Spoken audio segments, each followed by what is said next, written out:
Buenas tardes a todos. Gracias por acompañarnos el día de hoy en los seminarios de aquí del Centro de Geociencias. El día de hoy tenemos la presencia de Graciela Rojo Limón.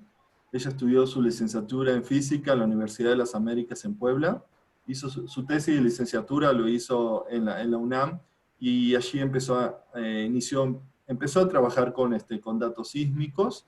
Hizo una maestría en Ingeniería Sísmica en un programa conjunto entre Pavia y Grenoble, y desde 2017 trabaja en su doctorado en el ETH de Zúrich.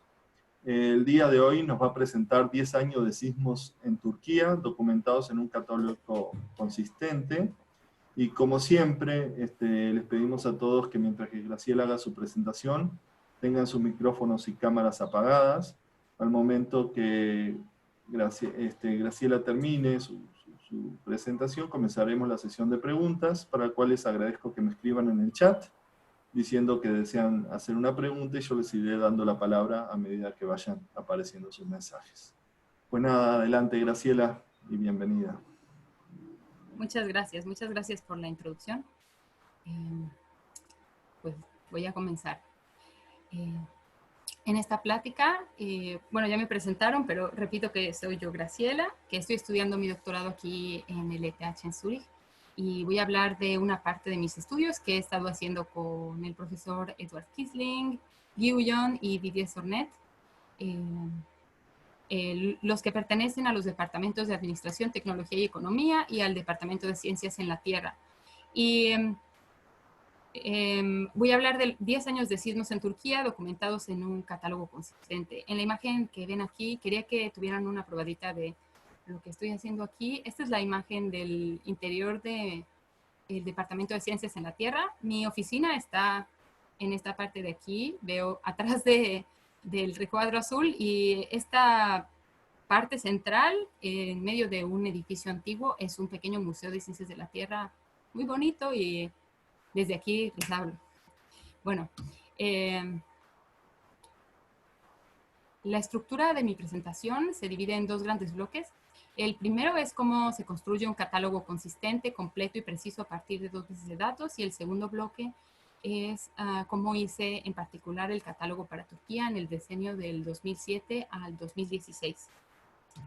Para hablar de cómo se construye un catálogo consistente, completo y preciso, que se hace por medio de relocalización de eventos, primero quiero hablar desde la primera localización, que se hace en los catálogos sísmicos de rutina. En los registros sísmicos de las estaciones activas, cientos cambios de frecuencia y amplitud son los que permiten detectar los tiempos de llegada de diferentes fases sísmicas. Los tiempos de llegada son importantes, estos TOBS, y hablaré de ellos durante las siguientes diapositivas. Son una variable crucial para las inversiones.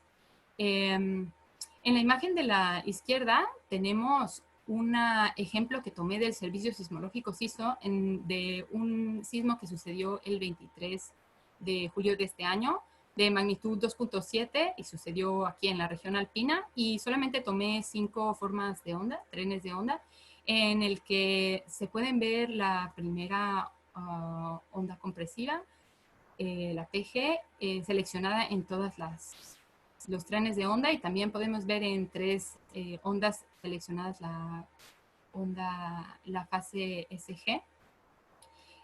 Estos tiempos de llegada y su incertidumbre se determinan ya sea de manera manual, semiautomática o automática. Normalmente se selecciona la llegada de la fase, y también se da una incertidumbre asociada a esta. No se puede ver directamente en las formas de onda que les muestro, pero estoy segura que el Servicio Sismológico Suizo lo hace, porque mis colegas me lo han compartido. Así que estas dos cosas se determinan ya sea de manera manual, semiautomática o automática. Después, para encontrar la posición temporal y espacial de este sismo, modelado como un hipocentro, se usa un modelo de velocidad predefinido.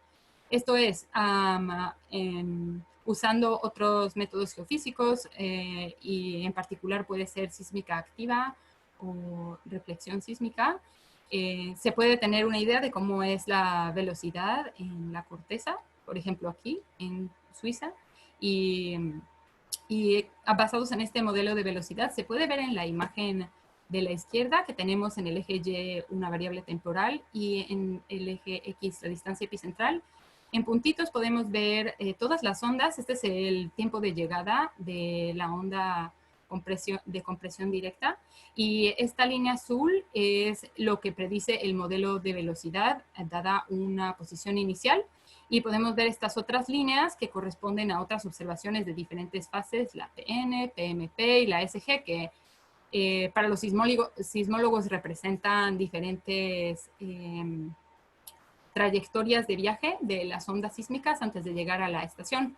Y finalmente, usando al menos 3 estaciones se puede determinar la posición espacial del sismo. En este caso, el sismo ocurrió en Austria, esta estrella que ven acá, y usando al menos 4 estaciones se puede determinar también el tiempo de ocurrencia del sismo. La magnitud de los eventos también es muy importante y se calcula usando relaciones preestablecidas en las que las redes sísmicas deciden qué tipo de magnitud van a reportar y qué parámetros van a usar. Y finalmente los sismos se almacenan en una base de datos que posiblemente se accede vía internet. Algunas veces estas bases de datos se revisan y actualizan post-detección.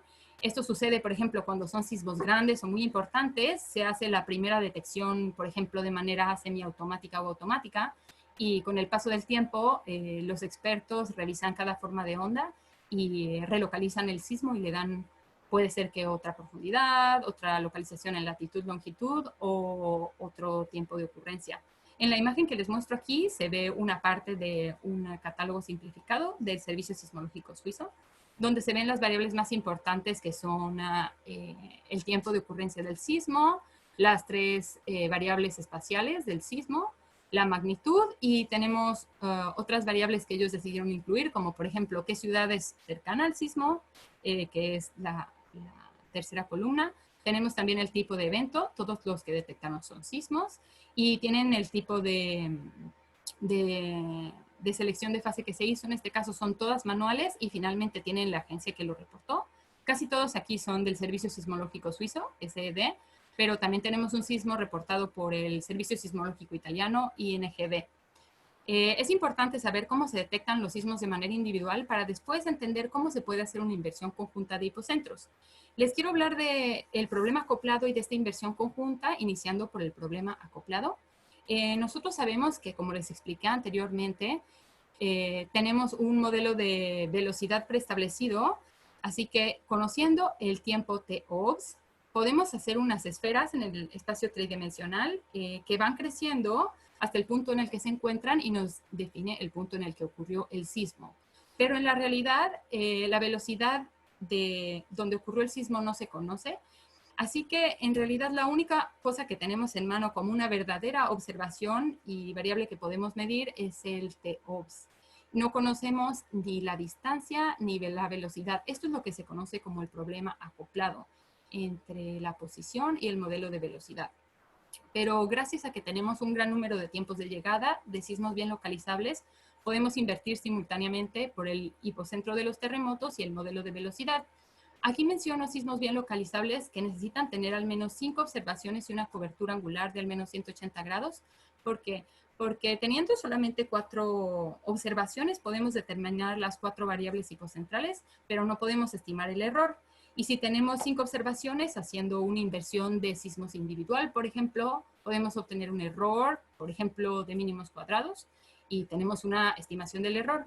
Y necesitamos una cobertura de 180 grados porque si no tenemos una cobertura espacial de al menos este valor, tenemos una ambigüedad entre la posición en profundidad y la posición en el espacio, en el epicentro del sismo.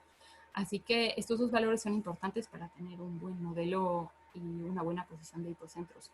Ahora les voy a hablar de lo que se obtiene con la inversión conjunta de hipocentros, JHD por sus siglas en inglés. Vamos a obtener una posición espaciotemporal de los hipocentros, que pueden ver aquí representada por un mapa de la profundidad de los sismos y de muchos epicentros en el espacio. Claro, también está la variable temporal, pero bueno, no encontré una manera de representarlo visualmente que fuera agradable, así que, bueno, ustedes lo saben y lo verán en las siguientes diapositivas. Y la siguiente parte de la solución del problema es el modelo de velocidad. Y esto consiste en las velocidades del modelo unidimensional, como el que podemos ver aquí. En el programa que yo utilizo, que se llama BELEST, la profundidad de las capas es predeterminada y el programa solamente invierte por la velocidad de las capas. Por ejemplo, en mi caso yo solamente tengo el modelo de velocidad de las ondas de compresión, pero también se puede encontrar el modelo de velocidad de las ondas S. Y por otro lado, se obtienen las correcciones de estación que se ven aquí. Y estas representan, al menos parcialmente, las variaciones de 2 y 3 dimensiones del espacio y también representan los efectos de sitio. En particular en esta gráfica y lo que va a regresar la inversión son correcciones positivas o negativas con respecto a una referencia. En las correcciones positivas significa que las ondas llegan más tarde de lo que predeciría este modelo unidimensional y las correcciones negativas llegan más temprano o llegan antes de lo que predice este modelo unidimensional. En concreto, hablando en términos de ecuaciones, queremos modelar este T-OBS como si fuera una función de las variables hipocentrales, que son estas 4 de aquí, y las variables del modelo de velocidad, que ya les hablé anteriormente. Y podemos hacer la hipótesis de que podemos calcular un tiempo de llegada a esta misma estación, conociendo un tiempo y espacio predefinidos del sismo, por ejemplo, una primera localización dada por una red sísmica y un modelo de velocidad inicial o predefinido. Estas son las variables que se agrupan en H para los valores hipocentrales y M para los valores del modelo de velocidad. Y lo que queremos hacer en esta inversión es reducir este tiempo residual, que es la diferencia entre el tiempo observado y el tiempo que calculamos. Esta es una función no lineal, es difícil de resolver y una de las maneras en las que se busca encontrar una solución es haciendo una expansión de Taylor, de la cual podemos ver los primeros 2 términos en esta ecuación, que es la derivada parcial de f con respecto a las variables hipocentrales y la derivada parcial de f con respecto a las variables de velocidad. Así que esta expansión de Taylor la podemos volver a escribir en una manera matricial en la que A es la matriz, el jacobiano que involucra todas las derivadas parciales. Y luego tenemos D, que es el diferencial de hipocentros y de velocidad. Y tenemos un término de error que está asociado también en la expansión de Taylor. Todos los otros términos que no estamos usando. La matriz A en particular tiene las siguientes dimensiones. Tiene 4 columnas, en primer lugar, que corresponden a las derivadas parciales con respecto a las 4 variables hipocentrales. Y luego tiene n columnas que corresponden al modelo de velocidad. Primero tenemos el número de capas del modelo unidimensional, porque vamos a invertir por su velocidad. Por ejemplo, si el modelo unidimensional tiene 8 capas, serán 8 valores y luego vamos a sumar el número de estaciones porque vamos a obtener también la corrección de estaciones. Entonces, si tenemos 30 estaciones, tenemos 38 variables. Y el número de líneas corresponde a la suma de las observaciones de cada sismo. Es decir, tenemos una entrada por cada una de las observaciones, pero para resolver este problema necesitamos tener un problema sobredeterminado donde la información del modelo de velocidad se repita tantas veces como observaciones tenemos. Así que tendremos, por ejemplo, si el primer sismo tiene 5 observaciones, tendremos 5, si el siguiente sismo tiene 10, 15, el tercer sismo tiene otras 10, 25, etc. Y la hipótesis que se hace también es que esta matriz A se puede separar en 2 partes. Esta parte H que corresponde a las derivadas con respecto a las variables hipocentrales y la matriz M que corresponde a las variables de velocidad. Este es el punto en el que se resuelve el problema inverso, donde sabemos que este de aquí son los datos, la variable t, la matriz H y M, o A también, son las que tenemos que invertir, y los parámetros son D, H y M. ¿Y cómo vamos a usar estos parámetros? Vamos a usar el cambio y lo vamos a sumar a las posiciones iniciales del hipocentro y las posiciones iniciales del modelo de velocidad para encontrar la posición final de los eventos y del modelo. BELEST, que es el programa que uso yo, resuelve el problema de manera iterativa para compensar la no linealidad del mismo. En cada iteración se hace una búsqueda en el que se busca reducir el residuo con el método del descenso del gradiente que hace de manera lineal. Se usa también el error de mínimos cuadrados para saber si la solución es mejor o peor que la inversión anterior. Y este error se puede calcular con todos los tiempos relativos, ya sea a un sismo, esto es, podemos obtener el error de mínimos cuadrados de un sismo solo, y podemos también obtener el que es relativo a toda la inversión. Y finalmente vamos a obtener la posición espacial y temporal de los sismos y también el modelo de velocidad. Ahora les voy a decir que también este tipo de inversión permite identificar observaciones atípicas relativas a otras observaciones como otros valores inesperados. ¿Por qué? Porque el error de mínimos cuadrados es muy sensible para los valores atípicos y Velez nos va a servir también como un filtro para encontrar estos tres tipos de inconsistencias en el catálogo. Por ejemplo, cuando tenemos un residuo atípico con respecto a todos los demás en un mismo sismo, como en la imagen que vemos A, es todos los residuos con respecto a un sismo. Si tenemos residuos pequeños, por ejemplo, todas estas estaciones y tenemos un residuo muy grande, es una bandera para decir, revisa este sismo, seguramente que tiene algo extraño. Podemos hacer lo mismo con respecto a una estación. Las estaciones en la matriz A están observadas por muchos sismos y si todos los sismos tienen un residuo relativamente pequeño y hay un sismo que tiene un residuo grande, también vamos a observar esta observación. Y finalmente podemos también notar sismos que tienen un error de mínimos cuadrado mayor a 3 segundos. Esto es que todas las observaciones están mostrando que hay algo extraño con este sismo. Nosotros definimos 3 segundos como el límite geofísico para nuestra zona, para decir que este evento de verdad tiene un problema muy, muy grande que no es solamente relativo a alguna de las observaciones. Después de eso, les voy a hablar de cómo voy a asociar dos sismos de dos bases de datos y cómo voy a combinar sus observaciones. Pues los sismos grandes en regiones cubiertas por más de una red sísmica son detectadas en tantas redes sean disponibles. Así que si tenemos una región cubierta por dos redes, podemos hacer una ventana espaciotemporal que asocie estos sismos. Por ejemplo, si tenemos un espacio de 60 kilómetros y de 10 segundos, podemos saber si relativo a un sismo de la red A, hay otro sismo en la red B que corresponde a este efecto de ventana y los vamos a juntar en parejas. Esto es lo que yo puse con el color azul claro aquí abajo. Y después de haber asociado los sismos, lo que vamos a hacer es tomar las observaciones de ambas parejas y vamos a crear un nuevo sismo que está compuesto de las observaciones conjuntas de ambas redes sísmicas, que es lo que corresponde a los cuadrados que están de color un poco más oscura y vamos a hacer vamos a probar la consistencia de este nuevo sismo usando Velez. Está haciendo 3 pruebas. Primero viendo si el error de mínimos cuadrados de este nuevo sismo emparejado es menor al error de mínimos cuadrados que obtenemos independientemente para los dos sismos separados.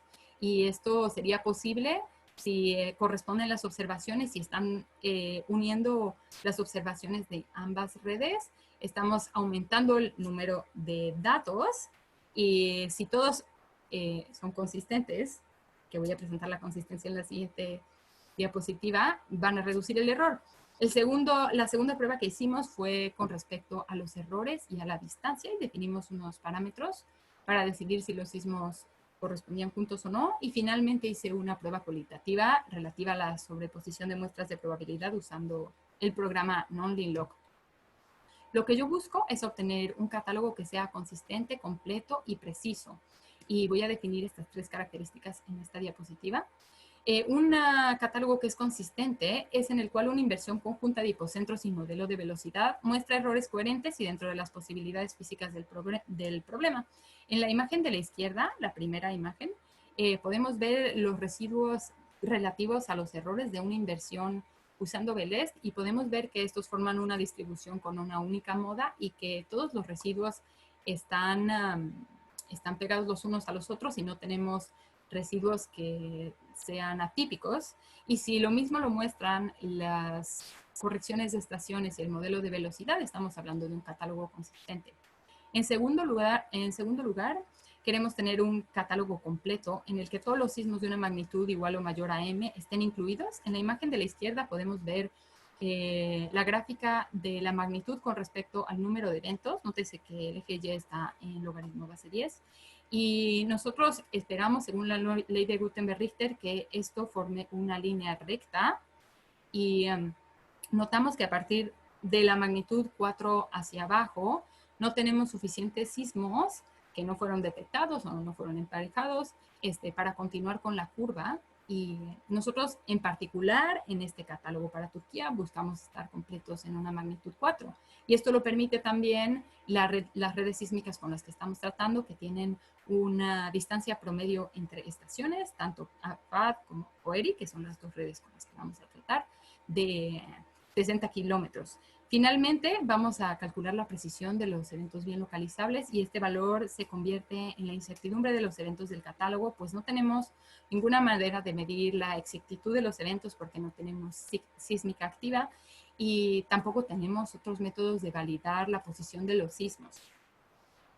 Ahora les voy a hablar sobre el catálogo de Turquía en sí, que calculé del decenio del 2007 al 2016. Ahora les daré un breve contexto neotectónico de la zona, en el que podemos ver en la imagen de la izquierda que la mayoría de Turquía está situada en la placa de Anatolia, que está rodeada por la placa arábica, la placa de Eurasia y la placa africana. El movimiento de la placa arábica hacia el nor-noroeste, que no corresponde a esta flecha, pero es hacia el nor-noroeste, empuja la placa de Anatolia hacia el oeste, hacia las zonas de subducción en el mar Egeo. Y tenemos mucha sismicidad, ya sea en esta zona de subducción, como en el arco de Chipre. Tenemos muchos sismos en la falla del norte de Anatolia y del este de Anatolia, pero en la imagen de la derecha también podemos ver que tenemos muchas fallas internas en la placa de Anatolia, y esto ocurre porque el movimiento diferencial entre las placas genera un esfuerzo de cizalla que ha abierto la placa y ha generado todas estas pequeñas fallas que vemos dentro de Turquía. Combinando la sismicidad interna de la placa y la que ocurre en los bordes de esta, tenemos alrededor de 50 sismos de magnitud mayor o igual a 4 por año, lo cual representa un nivel sísmico alto y para el riesgo sísmico es importante, sobre todo para regiones densamente pobladas como lo es Istambul. Ahora les voy a hablar de las dos redes sísmicas y las dos bases de datos que voy a unir. La primera es AFAD. AFAD es la que corresponde a la red oficial del país y se fundó en 2009. Cuenta con alrededor de 300 estaciones en todo el país y las podemos ver en la imagen A de color azul. La otra red es COERI, que depende del Observatorio Kandili, y esta cuenta también con alrededor de 300 observaciones de banda ancha que están ya sea en el país como algunas afuera.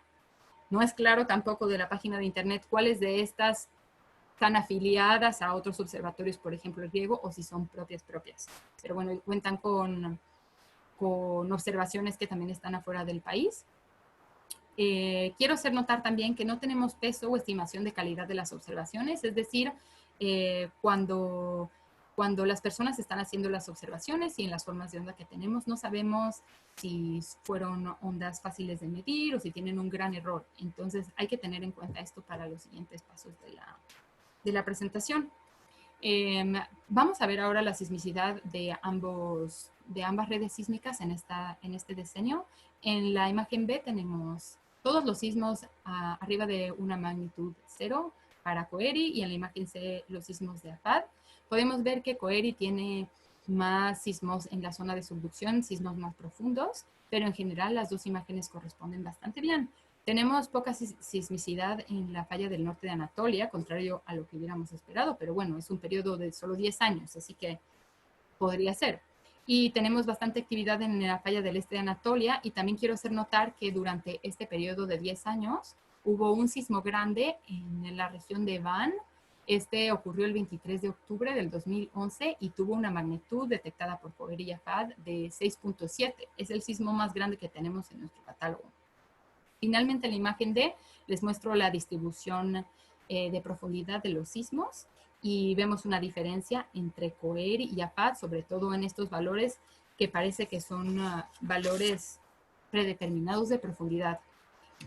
Pero, ¿qué es lo que sucede? En Turquía hay un gran número de sismos, como ya lo mencioné, moderadamente grandes, que son detectados por dos agencias que se sobreponen espacialmente, pero como vimos un poco en la distribución de epicentros en la profundidad, la sismicidad detectada tendría que ser la misma, pero los catálogos no son iguales. Otra imagen que nos habla de esto es la inferior. Aquí podemos ver las dos redes sísmicas en su construcción desde el año 2005. Nosotros medimos desde el 2007, el 2016. Y podemos ver todos los eventos de magnitud 0 y más para AFAD en azul y para COERI en rojo. Y podemos ver que en esta región que está señalada por la letra A, tenemos una divergencia en el número de eventos. Esto sucedió entre el año 2011 y el año 2013. Y en este momento no estamos capacitados para decir si esto fue una manera natural o si AFAD tuvo algún error, si COERI estaba midiendo demasiados eventos. Y aquí tenemos una duda sobre qué es lo que en realidad haya pasado. Por otra parte, en la parte B, podemos ver que los sismos en función del tiempo son más o menos similar, aun si de pronto hay partes en el que COERI detecta más eventos o AFAD detecta más eventos. Entonces, lo que queremos hacer es obtener un catálogo de magnitud mayor o igual a 4 que combine las observaciones de ambas agencias, que sea consistente, completo y con una precisión asociada y que tenga más observaciones por evento que los catálogos separados. También queremos obtener un modelo de velocidad que se pueda usar ya sea para una inversión conjunta o para una relocalización probabilística. Y finalmente quisiéramos conocer las diferencias sistemáticas, si es que hay alguna, entre las dos redes sísmicas. Bueno, hasta ahora he estado hablando de cosas metódicas, pero ahora voy a hablar de una cosa muy concreta, que en este caso es esta roca. Quiero hacer una pequeña pausa de 1 minuto para que nos relajemos tantito y podamos seguir otra vez las ecuaciones y el trabajo, miremos un poquito el cielo, las nubes. Y esta es una foto en la que salgo yo soy la que está abajo con la mochila y los otros son 2 amigos y esto es mucho tiempo antes del coronavirus, así que ahora que ya nos relajamos, vamos a seguir con la presentación. Primero lo que hice fue generar 2 catálogos consistentes para AFAD y para COERI y les quiero mostrar los resultados de los residuos de mínimos cuadrados para AFAD y para COERI. Podemos ver que la media y la moda es menor para COERI con respecto a AFAD y que la curtosis es mayor para AFAD con respecto a COERI, lo cual nos habla de la consistencia interna de los 2 catálogos, incluso habiéndolos limpiado de observaciones atípicas. Esto tuvo un gran éxito porque el promedio del error de mínimos cuadrados se redujo de un 75% para ambas redes, de 2.8 a 0.7 para FAD y de 1.8 a 0.3 para COERI. Son valores significativos y el máximo error de los eventos se redujo de 30 segundos, eventos de 30 segundos a eventos de 3 segundos, que también es un valor bastante significativo. El siguiente paso que seguí fue emparejar los sismos y esto lo hice solamente con los eventos de magnitud mayor o igual a 4, en el cual al menos uno de los eventos de la pareja, ya sea AFAD o COERI, tuvieran una magnitud de esta índole. AFAD tiene 1219 eventos de magnitud mayor o igual a 4 en este periodo de 10 años y COERI tiene 1271.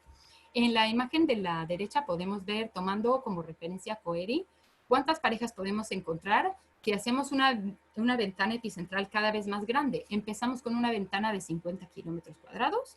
No, es una ventana de 50 kilómetros radiales, disculpen, y va creciendo la ventana hasta llegar a un radio de 200 kilómetros en epicentro. No tomo en cuenta la profundidad porque, como ya vimos anteriormente, hay muchos valores predeterminados y es bastante incierta su posición en profundidad. Así que fui haciendo la ventana cada vez más grande y en correspondencia el tiempo de llegada, la diferencia de tiempos de llegada a través de un modelo de velocidad de promedio de 6 kilómetros por segundo. Entonces decidí elegir una distancia en las ventanas donde hubiera una estabilidad en el número de parejas, que es alrededor de 150 kilómetros, que corresponde a 25 segundos. Haciendo esto, obtuve 1227 pares y uno se pregunta por qué hay más pares que eventos en AFAD.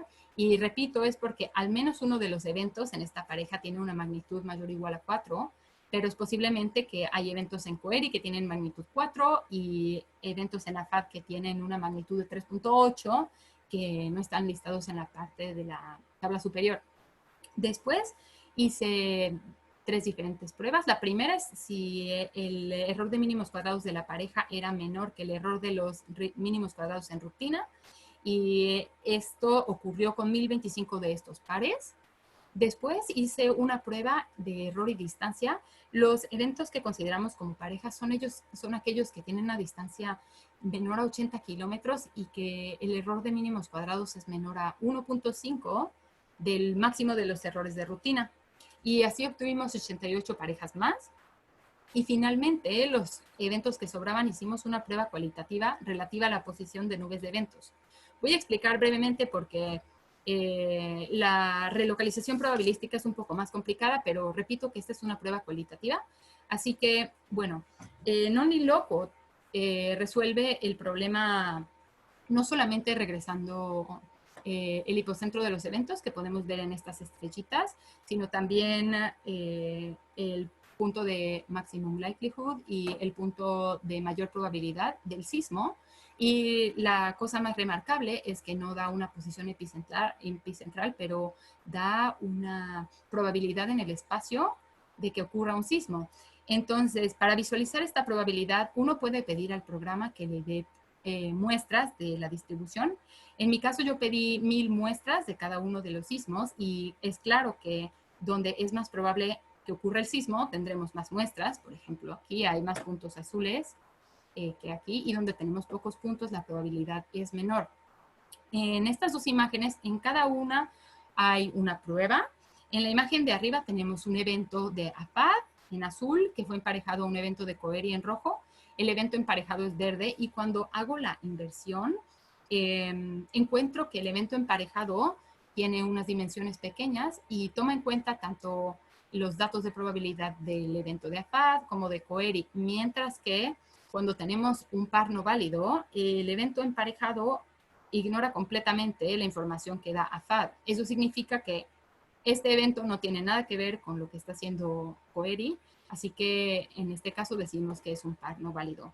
Quiero remarcar que esta definitivamente es una prueba cualitativa y que se requieren otras cosas para saber si definitivamente esta es la forma de los sismos, pero en esta manera obtuvimos 1145 pares. Para hacer uso completo del programa de relocalización probabilística, necesitamos conocer la estimación del error en las observaciones, como les mencioné antes. Por ejemplo, en el tren de onda superior, como el ruido es muy pequeño, estamos muy seguros, por ejemplo, de el tiempo de llegada de la onda de compresión directa, y seguramente que tendremos un error pequeño asociado, mientras que en la última de los trenes de onda tenemos mucho ruido y será menos cierto el tiempo de arribo y tendremos una estimación del error más grande.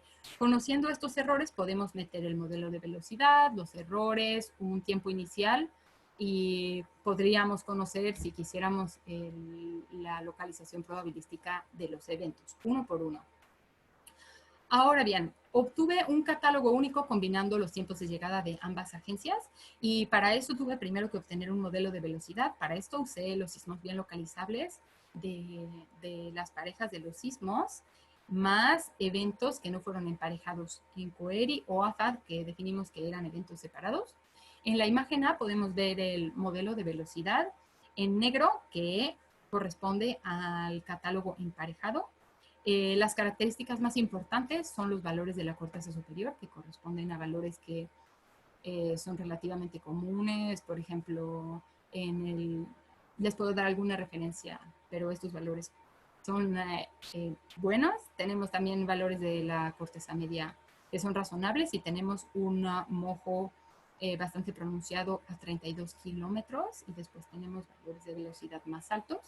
Este mojo corresponde a el modelo de velocidad mínimo. Esto quiere decir es el modelo que minimiza la inversión. No quiere decir que este es el modelo de velocidad que corresponde a todas las regiones de Turquía. Definitivamente, si uno quisiera saber cuál es la profundidad del mojo en la zona de subducción, tendría que repetir este ejercicio solamente con sismos en la zona de subducción. Muestro también la profundidad de los sismos que se usaron para determinar este modelo de velocidad, y quiero hacer notar este pico de 355 eventos en el primer kilómetro, y esto corresponde a sismos que tienen una profundidad difícil de determinar, ya que la distancia de la estación con respecto a la profundidad del sismo es mayor a 1.5. Todos estos eventos tienden a tener un problema en la profundidad y a subir en la inversión hasta el límite que nosotros impusimos en 0 para no tener sismos en el aire. Notamos que tenemos los sismos en la corteza y después tenemos, abajo del mojo tenemos muchísimo menos sismicidad. Tenemos también el modelo de corrección de estaciones. Lo primero que hay que notar es que tenemos correlaciones espaciales entre las estaciones azules y las estaciones rojas. Esto no es algo que se impone en la inversión, es un resultado de la misma, que también es bastante positivo. Podemos ver las estaciones que tienen color y también vemos algunas estaciones que están solo delineadas. Estas son estaciones que no consideramos para las correcciones de estaciones, ya que tienen menos de 10 observaciones y no tenemos suficiente certeza que van a tener un resultado que sea coherente con toda la inversión. Ahora bien, las partes rojas, como ya lo mencioné anteriormente, corresponde a ondas que llegan más tarde de lo esperado según lo predice el modelo de velocidad, y las azules son ondas que llegan más temprano que el modelo de velocidad. Y esto en general corresponde a zonas de baja velocidad en donde está rojo y en zonas de alta velocidad en donde es azul. Esto pueden ser efectos de 2 o 3 dimensiones y seguramente que junta los efectos de los bordes del sistema, también los eventos de la reología y también los eventos de la información relativa al flujo de calor en la corteza. Olvidé mencionarle esta parte, la comparación entre el modelo de velocidad con otros 4 modelos. En rojo y en azul podemos ver los modelos que usé para localizar los modelos consistentes de AFAD y COERI independientemente.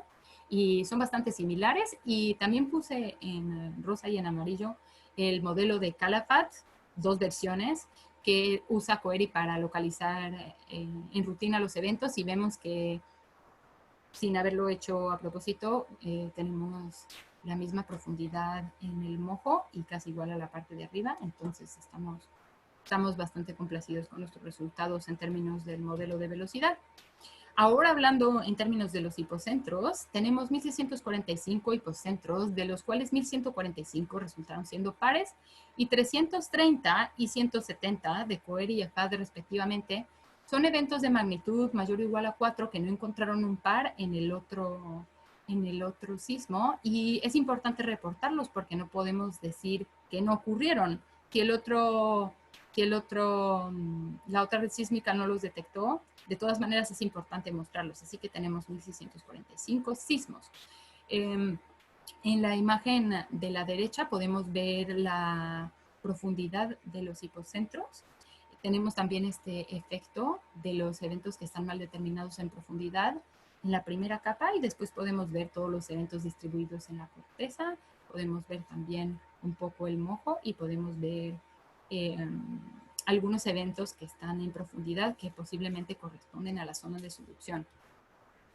Ahora, queremos saber qué tan precisos son nuestros eventos, y para esto vamos a hacer una prueba de estabilidad en los sismos bien localizables, y esto consiste en tener un modelo mínimo, mover los sismos de su posición de origen. Nosotros lo hicimos 10 kilómetros, ya sea hacia el norte, sur, este, oeste, arriba o abajo en profundidad, invertir y ver a qué distancia están de su posición original los sismos, y esto presupone que no se tenga que haber movido el modelo de velocidad, que en este caso no sucedió. Se movió menos del 1% en términos de la velocidad del modelo unidimensional y menos del 3% en las correcciones de estación.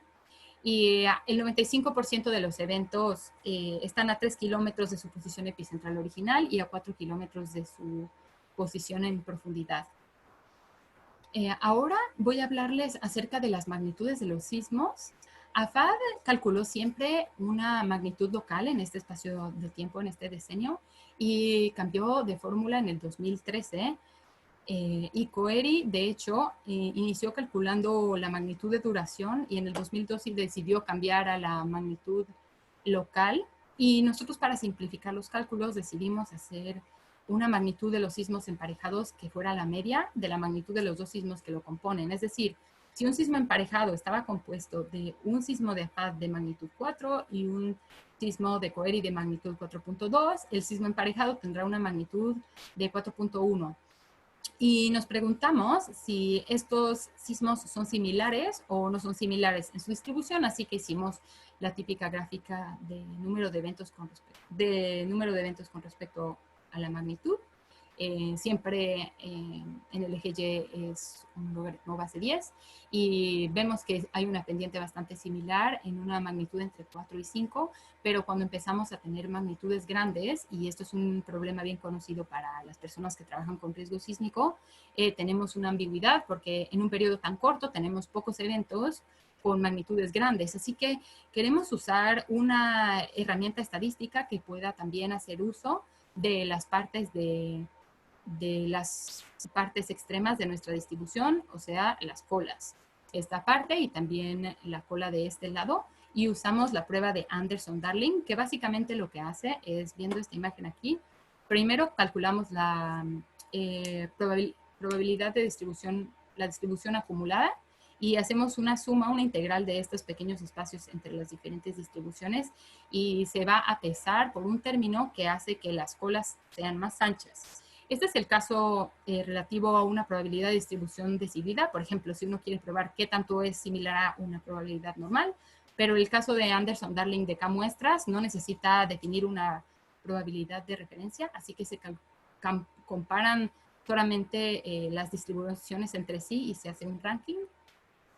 Y en base de eso se toma la decisión. Y en este caso nos dimos cuenta que las tres, ya sea el catálogo de rutina de AFAD, de COERI y nuestro catálogo emparejado, son tres muestras que se pueden considerar de la misma distribución, con una cierta significancia. Así que podemos decir que elegir la media como magnitud no es un valor tan extraño. Finalmente queremos ver qué tanto son diferentes la magnitud de COERI con respecto a la magnitud de AFAD. En la imagen A hicimos una gráfica en el que el puntito corresponde a la magnitud de COERI en X y la magnitud de AFAD en Y, y el color de los puntos corresponde a cuántos sismos tienen esta combinación. En esta imagen podemos ver que la diferencia entre las magnitudes del catálogo es simétrica hasta más o menos 5.5, pero queremos saber si los pares tienen una relación importante en términos de las magnitudes. Es decir, si además del criterio de la ventana, las magnitudes de ambos sismos están relacionadas, que no fue un criterio que usamos para hacer nuestro emparejamiento. Así que hicimos un ajuste con la distribución de Laplace, como se ha hecho anteriormente para Estados Unidos. La distribución de Laplace tiene esta forma, se parece mucho a la distribución gaussiana, nada más que la parte de este término es el valor absoluto y no es el valor cuadrado. Hicimos el ajuste de los datos, que son verdes, y el ajuste está en verde también. Y nos dimos cuenta que el parámetro de escala que está relacionado con la variabilidad de los eventos es 0.22 y la media, que sería este punto de aquí, es 0.03, que significa que los valores son casi simétricos, como habíamos visto en la gráfica anterior. Después, para saber si estos valores son importantes, decidimos hacer un emparejamiento aleatorio entre los eventos y después hacer el mismo intento. Entonces, sin tomar en cuenta ninguna ventana espaciotemporal, emparejamos aleatoriamente los eventos de magnitud mayor o igual a 4 y obtuvimos estos puntitos morados, y hicimos el ajuste con la distribución de Laplace también. Y vemos que el parámetro de escala es más del doble del parámetro de escala con los verdaderos valores, así que las parejas son menos variables que el caso aleatorio, que en parte verifica el criterio de la ventana. Y bueno, como ya dijimos antes, la media está casi centrada en 0. Finalmente quiero decir, la conclusión de mi trabajo es que pude conseguir un nuevo catálogo de eventos con magnitud mayor o igual a 4 de 1645 eventos, que es completo, consistente y preciso. Completo, cuenta con los eventos emparejados y también los eventos individuales relocalizados con el nuevo modelo de velocidad. Tenemos un modelo consistente a través de una inversión conjunta de hipocentros, donde los valores atípicos fueron detectados y el modelo de velocidad es común. Y es preciso, pues los eventos bien localizables tienen una precisión a 3 kilómetros en epicentro y 4 kilómetros en profundidad. Otra cosa que lo hace positivo es que tienen promedio 62 observaciones por sismo, mientras que los catálogos de rutina tienen en promedio 32 observaciones por sismo. Entonces tenemos un catálogo que está observado por más de 600 estaciones y tiene un promedio más grande de observaciones por sismo. Por otro lado, también obtuvimos un nuevo modelo de velocidad para toda Turquía y para todas las 600 estaciones que se puede usar más adelante para tomografía o para otro tipo de relocalización. Y también observamos que no hay diferencias sistemáticas entre las dos agencias, ni en espacio ni en magnitud. Además, vimos que este concepto puede ser aplicable cuando se tienen dos agencias que cubren el mismo espacio. Por ejemplo, Quintero y Quisling en el pasado trabajaron con Costa Rica, que tiene dos redes sísmicas que se sobreponen, y Reseifar y Quisling trabajaron con Irán, que tiene una región en la que se sobreponen las redes sísmicas, podrían beneficiarse de este estudio. O también cuando dos redes sísmicas cubren un largo periodo temporal, como lo está haciendo mi colega Timothy Lee, que está trabajando con un catálogo que cubre 30 años en Suiza, que se sobrepone en tiempo. Y este diseño en Turquía en particular puede impactar los valores de riesgo sísmico de corto periodo, porque son solamente 10 años. Finalmente, quisiera dar una perspectiva a futuro. Estamos por someter este artículo, ya está todo en el formato y lo vamos a someter, y en el futuro quisiéramos reseleccionar las observaciones de las formas de onda, porque no lo habíamos hecho, del catálogo presente, o sea, del catálogo emparejado, para obtener una nueva posición y para poder obtener una solución probabilística y una nueva magnitud, porque vamos a conocer la incertidumbre relacionada con las observaciones. Y también, aprovechando que estamos viendo las formas de onda, queremos ver la polaridad de la fase, y con eso vamos a obtener los mecanismos focales. Esta imagen viene de la red sísmica del Pacífico de Estados Unidos, y se puede ver como, bueno, para las personas que no son sismólogos, los mecanismos focales, en este caso una falla lateral, se puede determinar sabiendo de dónde vienen las estaciones y si la primera llegada de la onda es hacia arriba, que vemos aquí en circulitos, y si es hacia abajo en cruces. Y con esto termino mi presentación. Les doy muchas gracias por haberme escuchado. Les dejo aquí mis datos de contacto y tengo mis referencias abajo si a alguien le interesan. Gracias otra vez. Muchas gracias, Graciela. Entonces, iniciamos la sesión de preguntas. Primeramente tengo anotado a Carlos. Adelante, Carlos.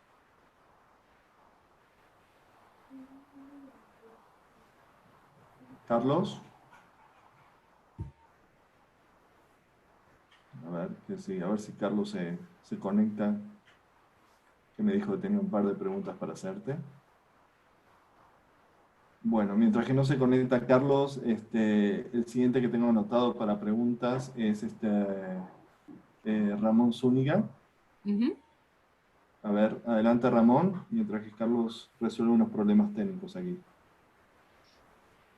¿Aló? Hola. Hola. Soy Carlos, pero que siga Ramón, no hay problema.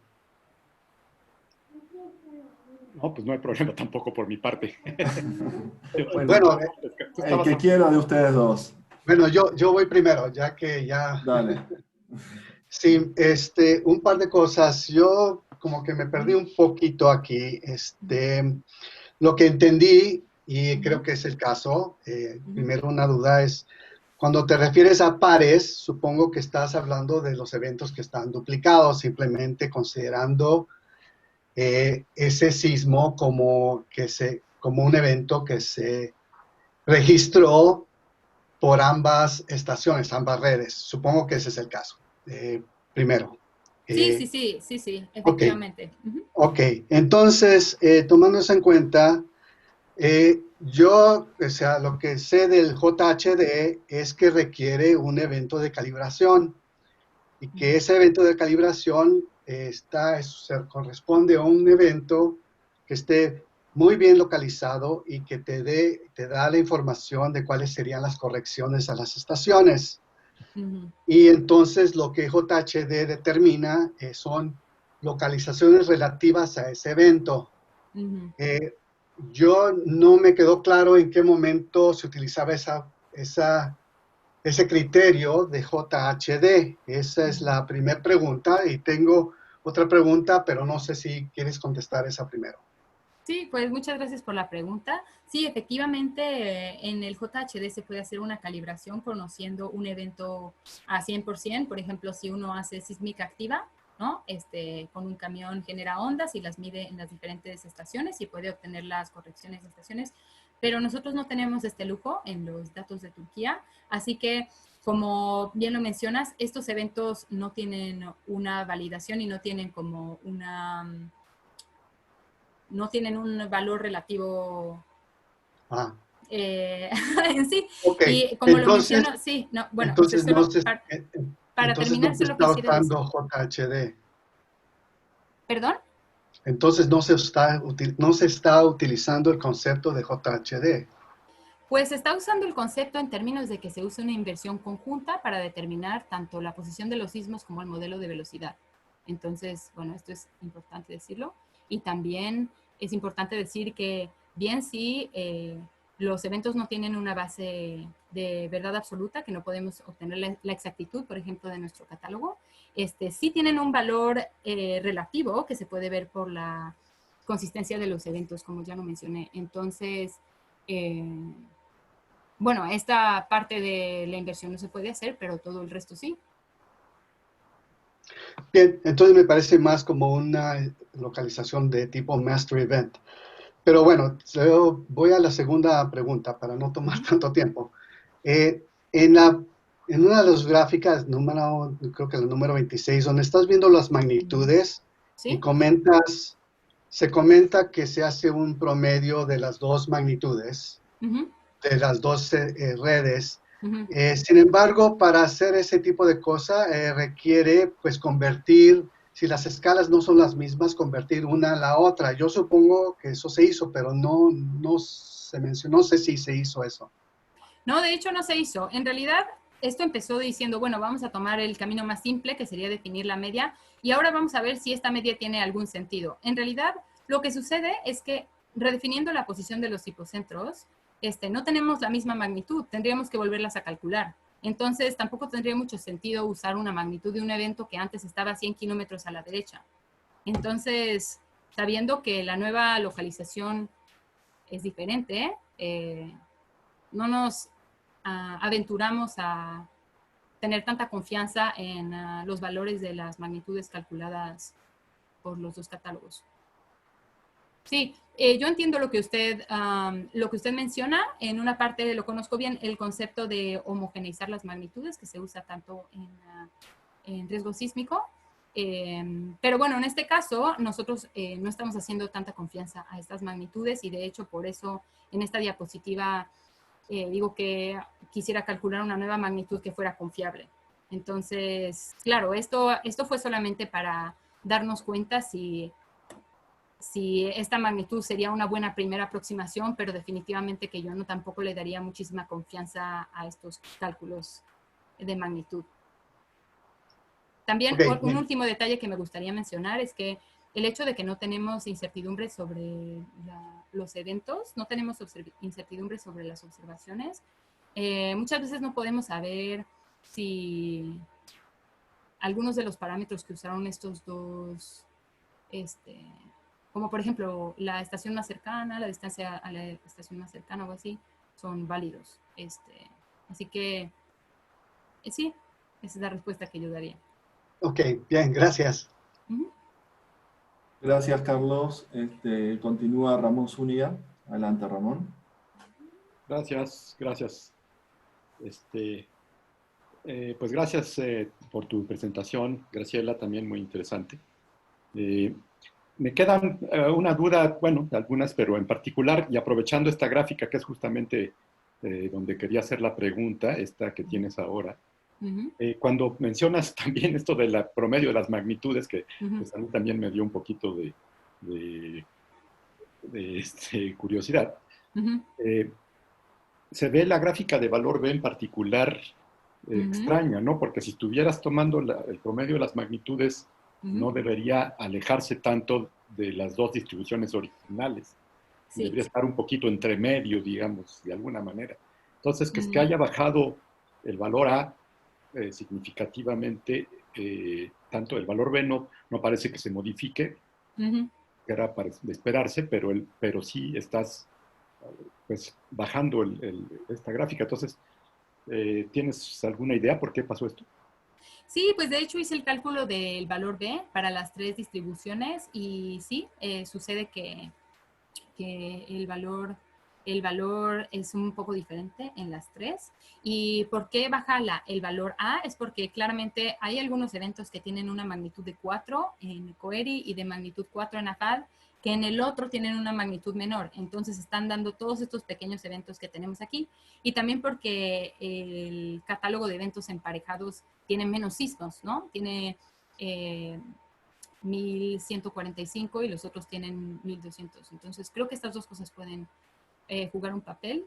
Y lo que yo creo que es interesante mencionar es que en la parte de arriba tenemos la mayor cantidad de los sismos, pero es importante observar esta parte de aquí, se ve bastante caótica. Entonces es interesante saber que existen algunos tipos de pruebas que te pueden hablar de cuántos son similares o diferentes las distribuciones, dándole también parte a estas. Pero sí, no sé si respondo a tu pregunta, Ramón. Sí, o sea, realmente, o sea, la respuesta más clara es lo que mencionas, que al tener menos número de eventos pareados, pues sí, obviamente, entonces bajas la Sí, curva. y Eso ya sobre todo se ve aquí que es tenemos menos porque seguramente que una parte de estos están en estos de aquí.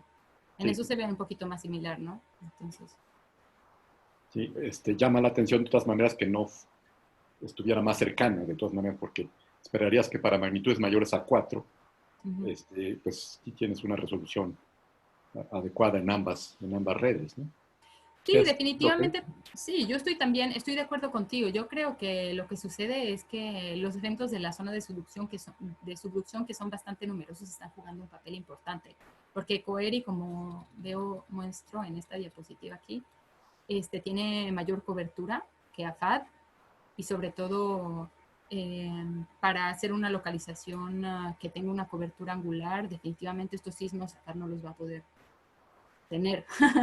Entonces, creo que esos están jugando un papel importante, porque los sismos en la zona de subducción son bastante grandes. Sí, correcto. Y en cuanto a los modelos de velocidad, pues el que obtienes no difiere mucho del que tenían en 87, excepto superficialmente, ¿verdad? Sí, sí, sí, no difiere mucho. O sea, ¿puedes decir algo al respecto donde tú piensas que realmente influye más el que estás obteniendo? Pues yo creo que lo que es interesante es saber que hay unas correcciones de estaciones que van de acuerdo con este modelo. De pronto un poco los valores de la corteza inferior, pero no me aventuraría a hacer muchas interpretaciones porque, como decía, es un modelo mínimo, no significa que sea el modelo adecuado a todas las zonas. Yo preferiría hacer modelos regionales para definitivamente saber dónde se encuentra el mojo en diferentes partes de Turquía. Entonces, yo pienso que es un resultado, claro, bastante bueno, pero que no tiene tantísimo significado geofísico.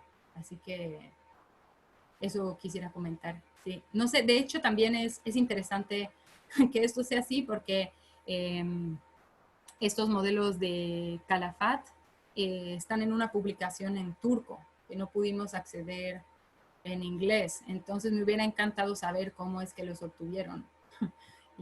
Pero bueno, claro, son los modelos que se usan y bueno, el modelo está ahí y claro que lo comparo, pero me encantaría saber qué métodos usaron. Ok. Pues muchas gracias. ¿Sí? Gracias, Ramón. El siguiente que tengo anotado para preguntas es Víctor Cruz. Adelante, Víctor.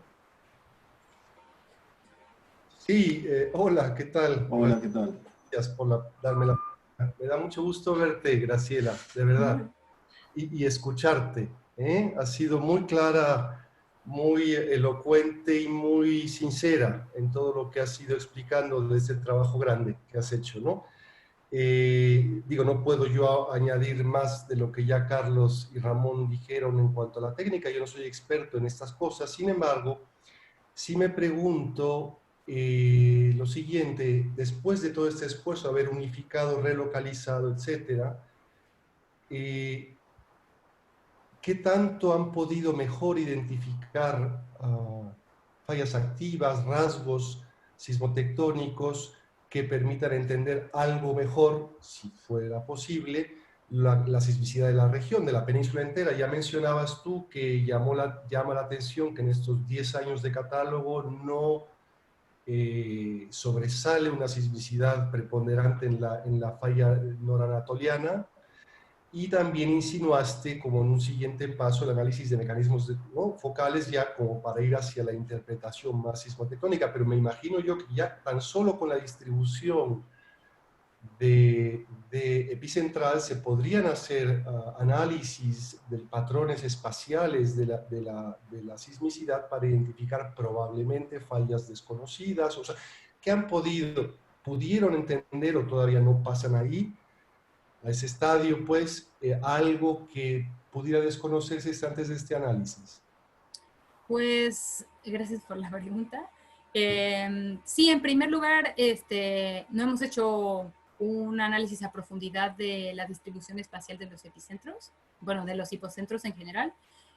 Solamente sí se nota que tienen una distribución bastante lineal y que algunas fallas se podrían ver, digamos, bastante claro, pero no nos queremos aventurar a hacer ninguna interpretación profunda antes de haber relocalizado los sismos, no solamente con las incertidumbres en las observaciones, pero también con la polaridad, ¿no? Para poder saber qué tipo de, o sea, si la sismicidad, el tipo de sismos que ocurren ahí corresponden a las fallas que se mapearon. Y también, también quisiera decir que una de las hipótesis que se hace en este tipo de trabajos es que los sismos son hipocentros, pero bueno, cuando empezamos a hablar de sismos más grandes, la visión de un hipocentro se queda corta por el área y el desplazamiento del mismo. Entonces, yo creo que cuando hagamos la relocalización, vamos a hacerla con non-log y vamos a obtener una probabilidad, y eso va a ser muchísimo más útil en términos de entender qué es lo que sucedió en los sismos grandes. Creo que sería mucho más útil hacer este tipo de análisis con magnitudes medias para dar una interpretación inmediata respecto a la tectónica, pero sí creo que es un poquito arriesgado hacerlo en esta escala. Entiendo, muy bien, pero lo están pensando hacer en el marco de tu doctorado, es decir, Sí. más allá de una interpretación de todo lo que puedan seguir haciendo, Sí. sismotectónica. Ya. Sí. Muy bien, muchas gracias. De nada. Felicidades. Bueno, no tenemos más preguntas anotadas, así que bueno, les agradecemos a todos por su presencia. Muchas gracias, Graciela, por tu presentación, y bueno, nos veremos el siguiente miércoles con otro seminario. Muchas gracias a todos. Muchas gracias. Muchas gracias. Gracias y buenas tardes a todos. Chao, Marco. Adiós.